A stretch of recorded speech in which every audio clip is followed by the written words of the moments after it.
Hi guys, Jay Norton here once again, and I was planning to film in my living room today, a bit more light, a bit more space, but I've been kicked out of my living room because my daughter and her friend are playing. Oh, how selfish they are. However, today I want to have a bit of a serious conversation with you, if this applies to you. And with everything that's gone on recently and everything that could potentially go on in the future, I think there's some serious questions that need to be asked by everybody living in Japan. Some people might have a straight answer: never, no, not planning. But is it time to start thinking about leaving Japan?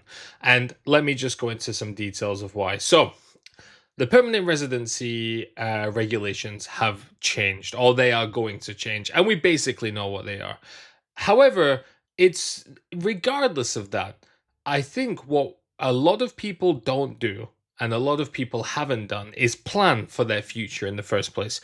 Like I've met people I've talked about before, I've met people who are in their 50s who just keep recycling ALT contracts. And then when you come to retirement age, what are you going to do? And basically, if you can't get PR, permanent residency anymore, you can't retire in Japan because this is the assumption again that you will be single or you don't marry a Japanese national.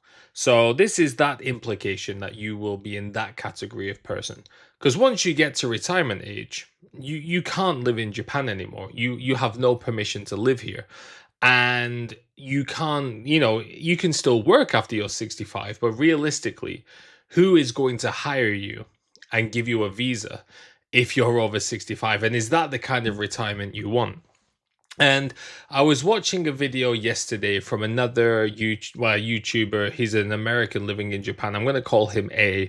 If he sees this, he'll know I'm talking about him. So I apologize, but it's kind of his video kind of got me thinking. And this guy's in his 40s and he's always been in kind of the entry level work. And it's kind of not even consistent entry level work. There's been like big gaps in his work and he talks about how he's running out of money, how he needs to like dig into whatever saving he's got. And it's kind of getting to the point where you're nearing like midlife, your middle age. And realistically, I think there's a time where you've got to look and think, is it worth the risk of staying longer and seeing what Japan might do, if it might change, and what can be offered to or for me? Or do I need to consider moving back and establishing my retirement? Now, I'm not saying as like you've got to like, it sounds kind of sad that you've got to get ready for retirement, but time does go fast. I am only 35, but also I am 35 already. And it's kind of incredible when I meet people and I talk to them, and not just to, like, people on LinkedIn and stuff like that. I get a lot of messages every week, and I talk to them and I ask them like, have you got like a budget and a yearly plan set up? Like for me, I have Excel sheets of, okay, how much have I got saved now? How much have I got invested now? If it has this kind of yield this year or for the next 5 years, how much will I have? If it's a worse year, how much will it be? I've got all sorts of like plans set out for what life will look like. Mine and my wife's salary at the moment. What would it look like if that was consistent for the next 5 years?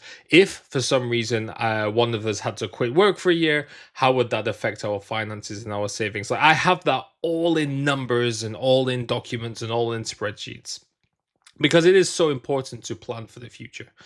However, if you're in like your late 30s, your 40s, your 50s, and you're still at that base level, is it time to kind of look and think, is it might not happen? And I've got to start thinking, what is my future really going to be like?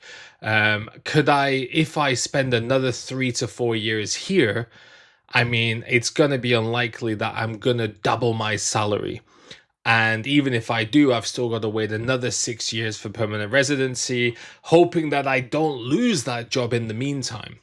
And I think that's going to be incredibly difficult to just look at and plan and think, okay, what is life going to look like in 20 years, in 30 years?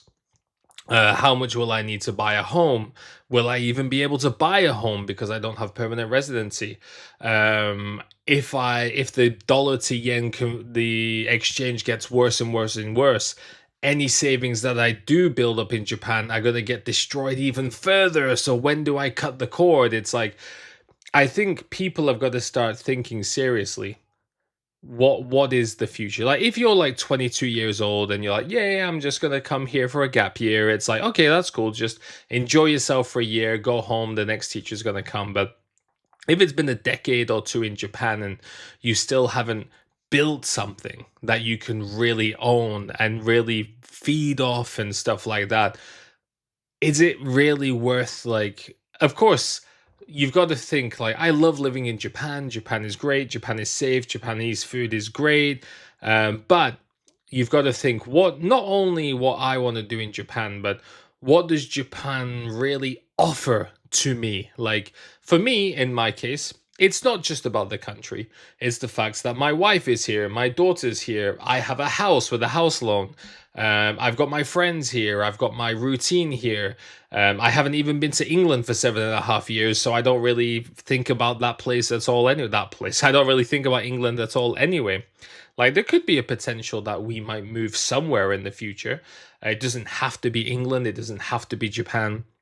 But we're in the situation where me and my wife have been together more than 10 years, and we've got a lot of savings. We could buy, we not buy, but we could put a deposit down for a house in another country if that came to it, if we wanted to move somewhere, and sell and get whatever equity we have left in this house, sell my car, and easily have close to $200,000 or something like that. That's how much I think the equity in my car and what I have in investments and savings is worth. But I could use that to build a life somewhere else. But that's what carefully planning has offered me and allowed me to do.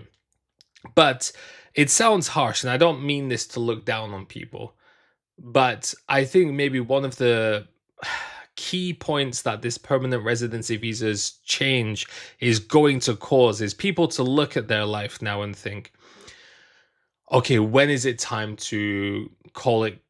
I don't want to say quits as in like give up, but when is it time to just say, okay, the future here is not the future that I thought it was going to be. Because life changes, everywhere changes. The Japan in 2026 is not the same Japan that I came to in 2013, which is probably not the same Japan that a lot of people came to in the 1980s or the 1990s. The England that I left is definitely not the England of 2026. Like when I see the news, people fighting all the time, people stealing, people protesting and constantly arguing, and the cost of living getting out of hand, it doesn't seem like the place that I left. People change, places change, everything changes. And I think we've got to adapt to those changes. And where does your love of Japan overcome the love for yourself and your desire to build a better future for yourself as well? I think it sounds like I'm saying stuff that kind of sounds like, is philosophical the right word? But I'm not an expert in any of this. But when I watched A's video, I was watching it thinking like, isn't he concerned that he's gonna one day get to a point where it's like, crap, I have nothing? And I don't mean that in a way of like to say that he cannot do anything. But realistically, like if you're still bouncing around entry level jobs in your 40s after living in Japan for more than a decade, how far, and you haven't learned Japanese, he hasn't learned Japanese still. And he's been on YouTube for like 18 years and he's still only on a couple of thousand subscribers. It's like, maybe I've got to focus in the right places. Maybe I've got to take a big change and make a big move and be like, okay, I need to lock in and get ready. Because if we live, medicine's getting better and better. We might all live to 100. God, I hope not. But we might all live to 100, which means we've got like 20 to 30 years of retirement to plan for. And that's such a boring conversation to have. What are we gonna do when we can't work anymore? But sadly, that's real life. But also, planning for that retirement also allows you to build what comes in the middle. Like, if I think now, okay, I've got like 70K in investments. And then I can be like, okay, if I don't touch those investments for the next 30 years, for example, then that's going to be hundreds of thousands if all goes well. So now I know that at least that potential future is there. So, what am I going to do in the middle with other stuff? That allows me the freedom to enjoy life a little bit more in the middle. And those kind of conversations and those kind of brainstorming sessions and that thinking is so much more important than I think a lot of people are letting on. It could be like one of the benefits that this change has gotten, whereas a lot of people might think it's like racist, it's xenophobic, it's pushing out people you think are poor. That could all be one conversation to have. But also, it could be the motivation for you to move on to the path that you need to be on to enrich yourself. Maybe another country in Asia will do better for you. Maybe another, if you go to Europe, maybe if you go to South America or just somewhere, if you want to be an English teacher. Like I've got one of my online students, she's from Slovakia.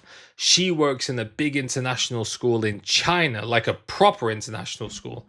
They pay for her home. They give her a good salary. She's really in charge of like her. She's in charge of her classes, not just like on the sidelines. There's probably a lot of things that people can try. Not it could be 1 year and then you do something else, but don't leave it too late until there's nothing you can do anymore. But yeah, guys, that was just a talk from me today. I'm not kind of here to talk about whether the visa changes are good or bad, but I just want people who maybe are living in Japan thinking about how the PR changes affects them, but also use that to be like, okay, what do I do next? But yeah, thanks all for watching, guys, and I'll see you next time.